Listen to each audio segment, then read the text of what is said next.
எப்படின்னு பார்த்தீங்கன்னா ஒரு மீடியம் சைஸ் ஆனியனில் ஒரு முக்கா ஆனியன் சாப் பண்ணுது பாருங்க.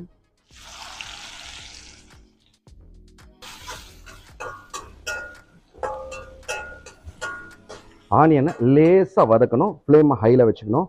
ஏன்னா நம்ம கஸ்டமர் கேட்கும்போது டக்கு டக்குன்னு போட்டு கொடுக்கணும். ஆனியன் பார்த்தீங்கன்னா இந்த மாதிரி பொடிசாக சாப் பண்ணணும், ஸ்கொயராகவோ அல்லது நீட்டாகவோ வெட்டக்கூடாது. இப்போ பாருங்கள், இந்த சாப்பிங் இங்கே இருக்குது பாருங்கள், நீங்கள் பார்க்கலாம். ஸோ இந்த மாதிரி சும்மா ஒரு ஹாஃப் கண்டிஷனில் வதங்கும் போது நம்ம என்ன பண்ணுறோம்னா பூண்டு வந்து சும்மா ஒரு 3-4 பல்லு பூண்டு வந்து நசுக்கி வச்சுருக்கோம், அதை சேர்க்குறோம்.